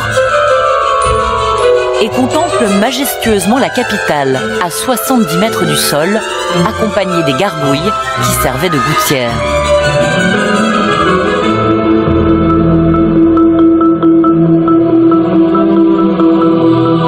Elles gardent aussi la flèche, achevée en 1852, après 8 ans de travaux.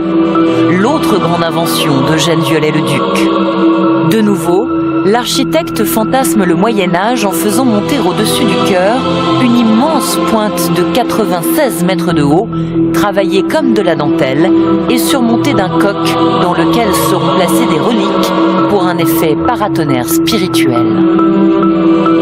Autour de la flèche, les 12 apôtres en cuivre.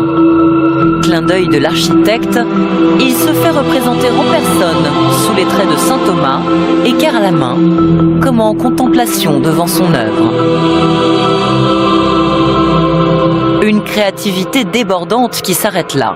Pour la façade de la cathédrale, la fantaisie n'est pas de mise.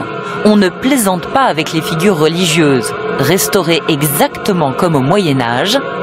Le Christ représenté en beau Dieu comme à Chartres, la Vierge Marie auréolée par la rose et la Galerie des Rois, fidèle reconstitution.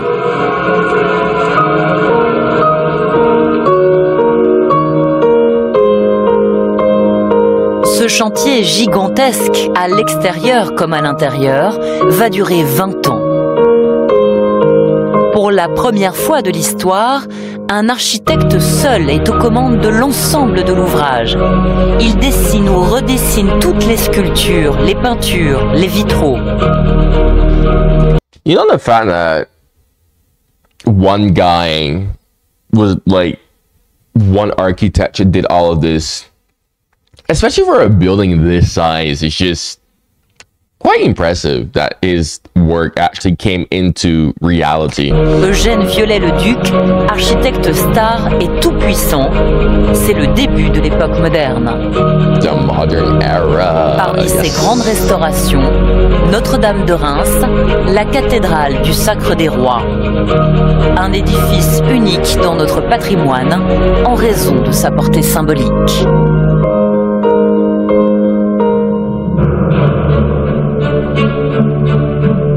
Située au centre de la ville, en plein cœur de la Champagne, la cathédrale Notre-Dame de Reims symbolise à elle toute seule le lien spirituel extrêmement fort qui a toujours uni les rois de France à l'Église catholique.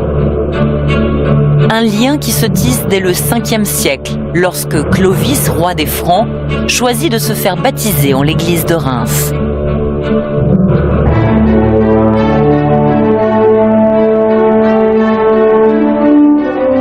comprendre pourquoi Reims est devenue la ville du sacre, une ville royale par excellence, il faut remonter au baptême de Clovis. Tout commence là, et à l'endroit même où nous sommes, puisque ce baptême a été célébré dans la cathédrale de Reims de l'époque, pas cette église gothique bien évidemment, et c'est ici que Clovis reçoit le baptême des mains de l'évêque Saint-Remy. Le sacre du roi, qui s'est ensuite enraciné à Reims, s'explique par ce souci de renouer la chaîne des temps. Les rois sont venus sur les pas de celui qui était considéré comme le fondateur du royaume des Francs. Pour s'inscrire dans la tradition, tous les rois de France, ou presque, vont venir se faire sacrer ici par l'archevêque. En 1825, c'est la Restauration. Charles X, qui sera le dernier roi de France, arrive à Reims pour une cérémonie fastueuse. Il veut tout faire dans la plus grande tradition royale. Nombreux sont les trésors qui restent de ce tout dernier sacre de l'histoire.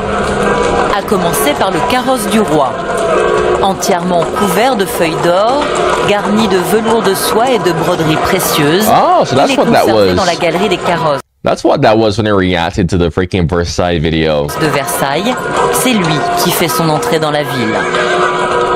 À l'extérieur comme à l'intérieur. You know what's insane to me? Freaking out. Why does the back of my neck itch? I look at all of this and I'm gonna move this here. I look at all of this and I just look and think about what the Bible says about vanity. Like, none of this matters, bruh. Like, none of this matters, bruh. Like, I'm thinking about this in my brain, like, watching this, just thinking to myself, wow, all these kings that were born into this, they're all just dead. They're all now dead. Now, none of that doesn't matter to them. I know it sounds depressing, but it just makes you think about what the Bible says, man. Like, yeah, everybody's gonna be born into different, you know, social classes, but at the end of the day, all the nice stuff that you see on earth means absolutely nothing, and it's all just vanity. So don't get too caught up in it. I'm just like looking at all this stuff. I'm like, cool, we preserve it. Yeah, we preserve it. Yeah, we do. You know, like woohoo, like it's still there. We preserve it, but I mean, like, I mean, they're all gone. The original people who did all this stuff, it's just all gone, you know. It's just, I don't know, man. La cathédrale a été spécialement décorée pour l'occasion, parée de tentures et d'un porche royal plaqué sur l'édifice. Oh, wow. La cérémonie du sacre, c'est la cérémonie la plus somptueuse qui soit. La cathédrale, dans une certaine mesure, devient le théâtre de la magnificence royale.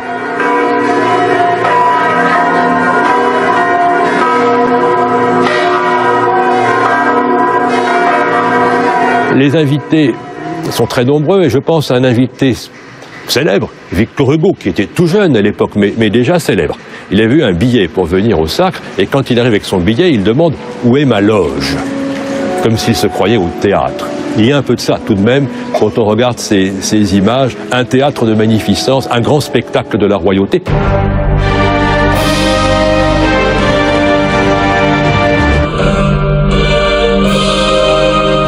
De cet hôtel, dont la croix et les chandeliers ont été spécialement fabriqués pour Charles X, le roi prend place. Le sacre peut commencer. Il aura lieu avec des objets conservés à Reims, comme la Sainte Ampoule, qui contient de l'huile ayant servi au baptême de Clovis. Elle servira pour l'onction. Le roi est dépouillé de ses vêtements. Il arrivait avec une camisole, une tunique très simple, de couleur blanche. Et pour les onctions, il va devoir se dépouiller. Il va falloir aussi qu'il se prosterne, comme nous le voyons encore aujourd'hui dans les ordinations de diacres, de prêtres ou d'évêques. L'ordinant implore la protection des saints.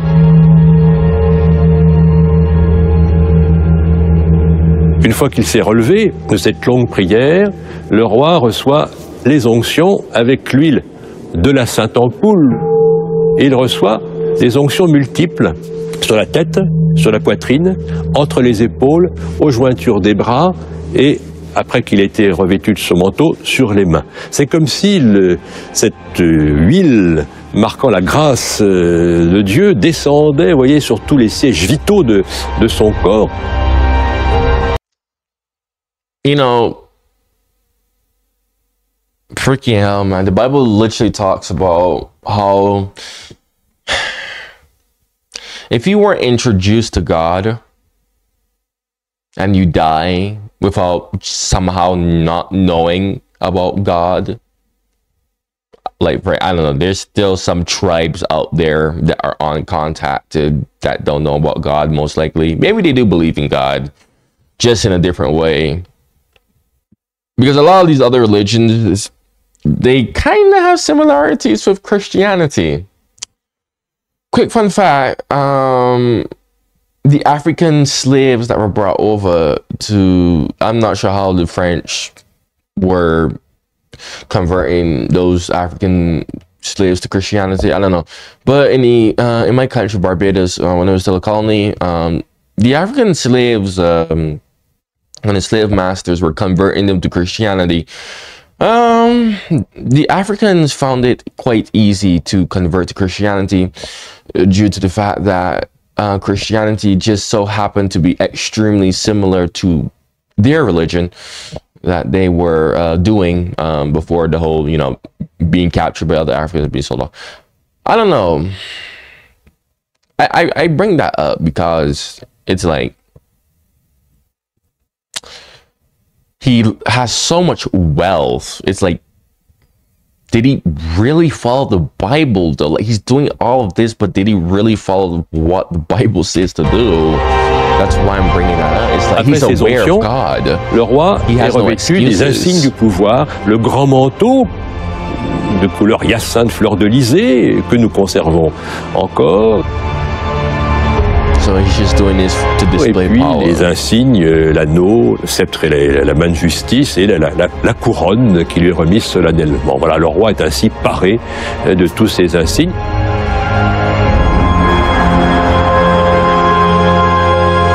Oh, look at him.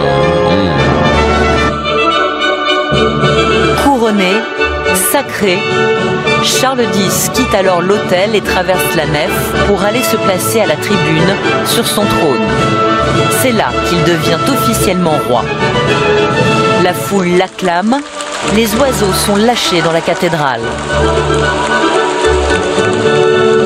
S'ensuivra alors un festin immense, organisé dans cette salle du palais du Tau, l'ancien palais de l'archevêque, aujourd'hui devenu un musée.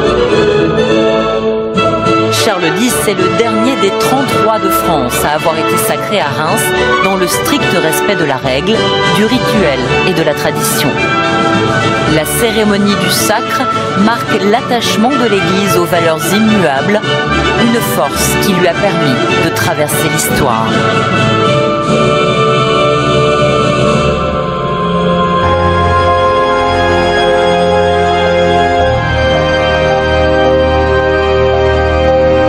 Le sacre de Charles X a été ponctué de grands morceaux de musique joués à l'orgue. Et en parlant d'orgue, je voulais vous présenter le grand orgue de Notre-Dame de Paris qui se trouve juste devant vous et qui s'est embelli, enrichi au fil des siècles.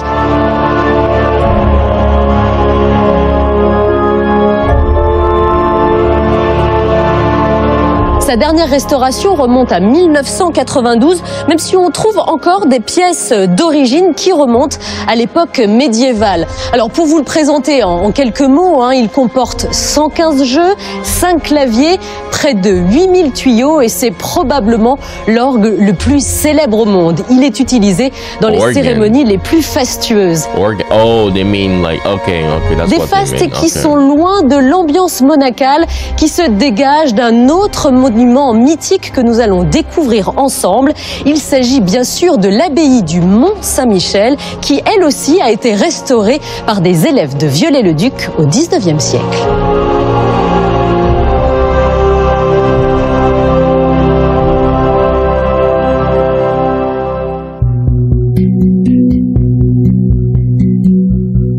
Nous sommes en Normandie, comme sur un paquebot de pierre.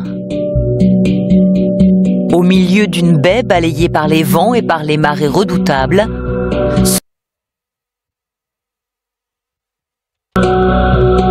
depuis l'an 700, c'est-à-dire depuis 14 siècles, une église est juchée sur cet incroyable rocher, émergeant de la baie, comme sorti de nulle part.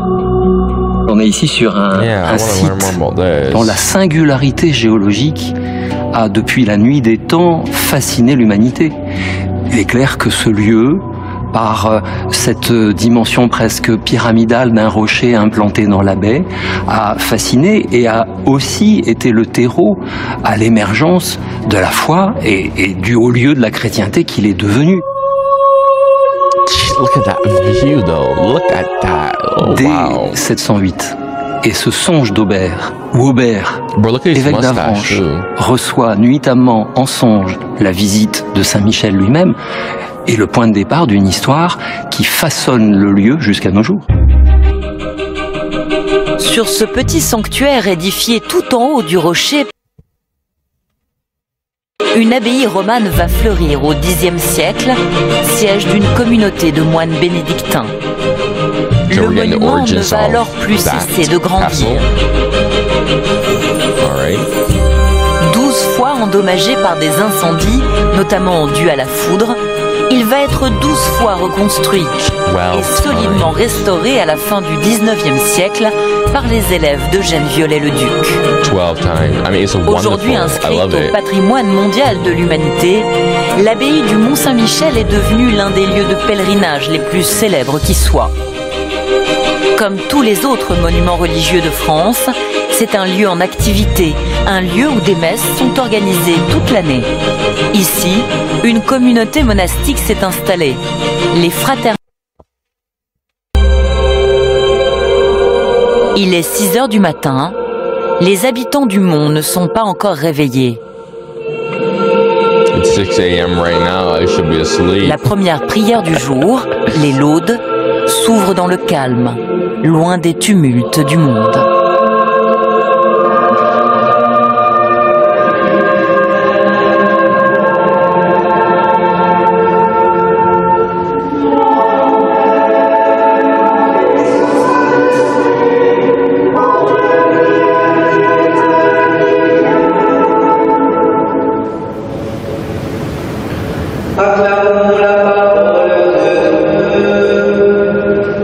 L'office des laudes, c'est notre premier office de la journée.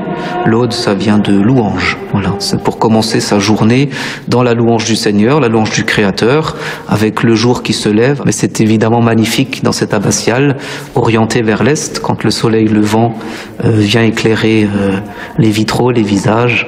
On est voilà tout radieux de la beauté de la création.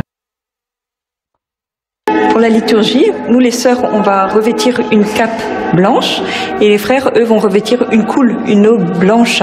C'est le signe, en fait, de notre baptême. Parce qu'avant tout, on est chrétien et donc c'est à ce titre-là qu'on est moine ou monial. On veut vivre pleinement de notre baptême. Une fois le jour levé, voilà donc à quoi ressemble la vie ici. Les grandes marées qui ponctuent la journée. Such a gorgeous view. I want to see that in person. La vue que l'on a des terrasses de l'abbaye.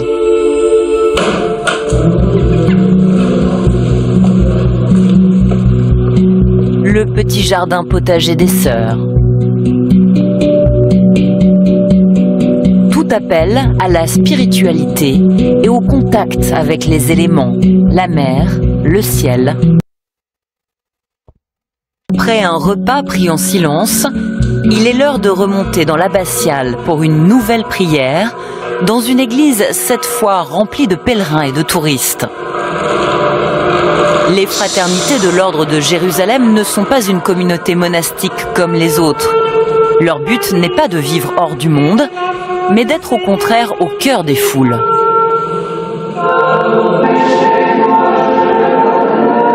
Il y a dans la conscience collective que la vie monastique, c'est une façon de quitter le réel, de fuir le monde. Je peux vous garantir que notre quotidien, c'est pas du tout ça. Notre accueil ici des pèlerins, des visiteurs, se fait principalement par la liturgie, en accueillant à l'office des laudes le matin, à la messe à midi, au vêpres le soir, et éventuellement aussi pour des groupes qui manifestent l'intérêt de rencontrer la communauté.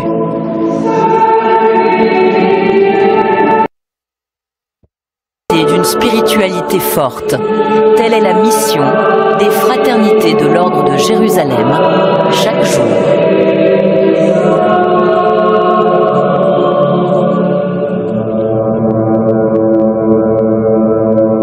Mais la force de notre patrimoine sacré est aussi de ne pas être figé dans le temps.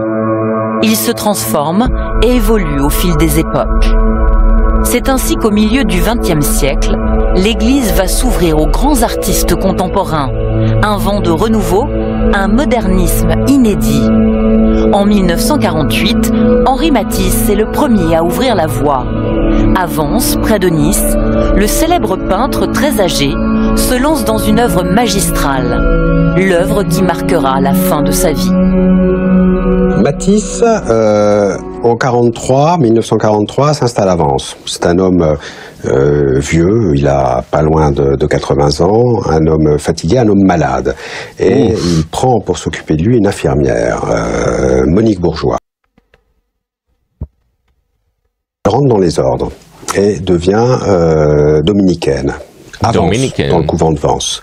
Et continuant à soigner Matisse, elle lui parle un jour de son envie de décorer l'oratoire du couvent des dominicaines de Vence. Bon, Matisse... Bro, I thought he was referring to the country Dominican Republic. Or Dominica, the other...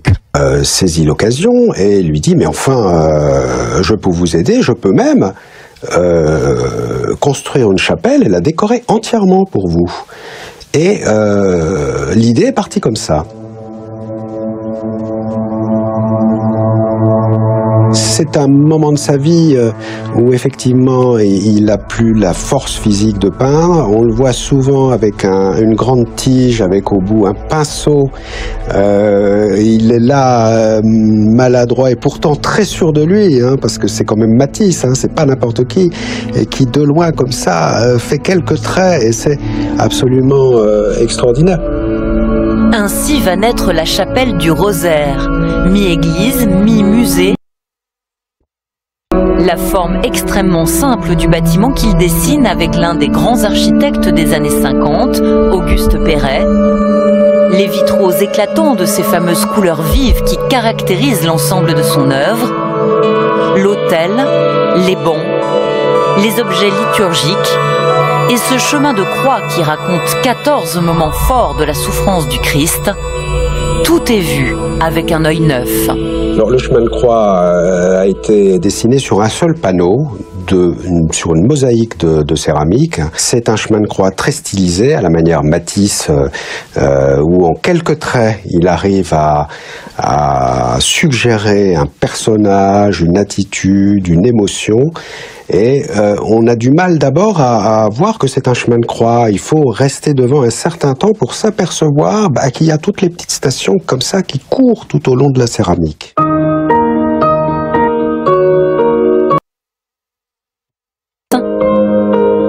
Les plus grands noms du XXe siècle vont suivre le mouvement et concevoir eux aussi des chapelles empreintes d'une âme particulière.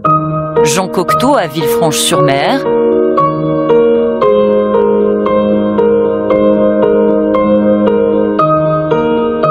et Pablo Picasso à Vallauris.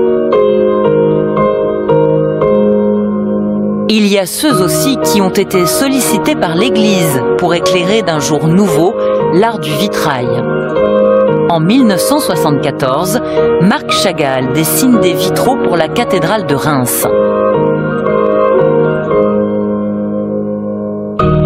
En 1994, Pierre Soulages réalise à son tour 106 verrières. I have no idea why this is freezing on me. And the documentary's almost over too. Like, come on Très now. connu pour ses peintures noires, totalement noires, il a fait ici le pari du vert blanc pour une lumière grise, naturelle, irisée, qui varie avec les heures du jour. Oh yeah, look at that. Look Les at vitraux that de light. soulage comptent aujourd'hui parmi les plus célèbres du monde. I've never heard of this. Yeah, it's so famous in the world. Enfin, il y a le tout dernier né des trésors religieux français. Achevé il y a 2 ans, il se trouve dans la cathédrale d'Angoulême et est signé Jean-Michel Othoniel, mondialement connu pour ses réalisations en perles de verre. Pour mettre en valeur des objets liturgiques du 19e siècle, encensoirs, ostensoirs ou vierges en stuc, il a créé tout un univers de bleu, de doré, de noir et d'argent. Un fabuleux décorum qui charge le sacré d'une émotion Very nice. nouvelle. Look at that. Look at that. Elle est présente Look at dans mon that. travail. C'est-à-dire que je look crois at qu'il y a this. cette idée que l'œuvre d'art est faite pour vous élever. C'est une chose auquel je crois, l'œuvre d'art contemporaine. C'est-à-dire que quand on voit une œuvre, on est un petit peu différent qu'avant. Donc cette notion-là, pour moi, elle est proche du sacré. Et donc, c'est vraiment dans ce sens-là que j'ai travaillé le projet. C'est-à-dire que j'ai mis plutôt en avant le sacré que le religieux. Ainsi, les chefs-d'œuvre de notre patrimoine sacré continuent-ils à traverser les âges. Certains presque effacés, comme les fresques carolingiennes de Chauvigny. D'autres impeccablement restaurés, comme les vitraux de la Sainte-Chapelle. Il y a ceux qui attirent les foules et ceux dont seuls les historiens connaissent les secrets. Ceux qui sont jalousement gardés et ceux qui s'imposent magistralement au cœur des villes. S'ils ont su résister au temps, à ces tempêtes et ces tumultes, c'est parce qu'ils ont une âme. Quelque chose de fort et de fragile à la fois, c'est leur secret. Il faut le protéger.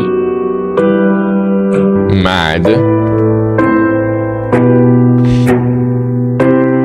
Finalement, ces trésors sont assez fragiles. Malgré des structures imposantes pour certains et leurs fonctions divines, ils n'ont cessé de briller, bien sûr, mais aussi de souffrir depuis plus de 2000 ans d'histoire. Et pour... You know what I always wonder, like, what if France, like, broke apart as a nation, right? Like, what if France, right?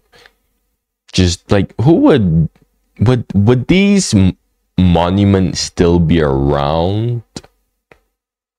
Just hypothetical situation if France broke apart, like, would the hypothetical country that owns these monuments, like, would they even bother taking care of it? que l'histoire ne s'arrête pas, il faut savoir les protéger et les restaurer. Et pour les sauver, il faut accepter parfois de les vendre et de les laisser partir vers une vie civile. Toutefois, ces trésors du patrimoine sacré entendent bien traverser le temps et ce qui les unit, ce sont ces histoires et ces légendes qui se transmettent de génération en génération depuis plus de 20 siècles. I cannot get over it. Alright, I'm gonna pause that because I don't want freaking copyright. Look, man, you made it all the way to the end of this video. I spent like an hour and 30 minutes reacting to this. Although this is actually quite good. This is a really good reaction to react to.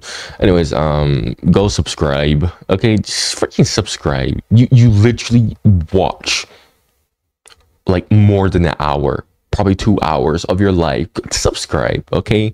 You got any suggestions that you want me to react to, man, go comment it down below. Eventually I will go and react to it in the near future. And like the video, go check out my other France reactions as well, because I know most of the people who are going to be watching this will be from France. I did the Versailles and I did Notre Dame in much more detail. Go check that out on my channel.